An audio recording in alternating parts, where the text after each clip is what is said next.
Ćao, ja sam Goran iz grupe Naked. Mi dolazimo iz Beograda, iz Srbije.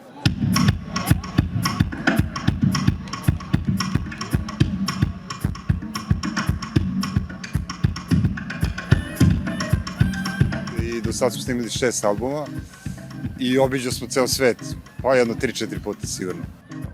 U krug. Po Evropi smo svuda, u Koreji bili 7-8 puta, u Indiji turneja, u Južnoj Americi, svuda smo bili, tako da, eto, ukratko, sažeto o bendu.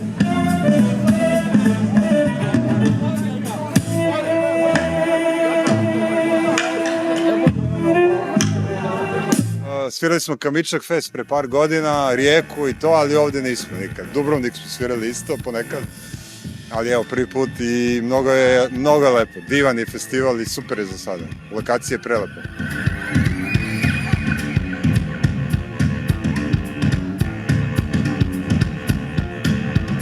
Vrlo ekspresivna muzika jer je instrumentalna i nemamo tekst i onda nismo ograničeni, ni jezički, ni kao možemo da radimo što god hoćemo. Imamo jako puno neke naše tradicije, tradicionalnog izraza iz Srbije, iz Balkana, ali isto tako mešamo mediteran, afro, džez, free jazz, neki poliritmije, tako svašta.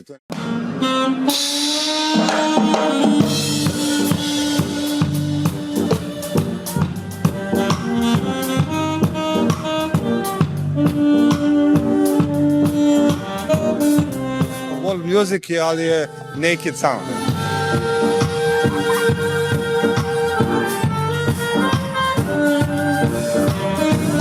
Mislim da je onako vrlo zanimljivo to što radim.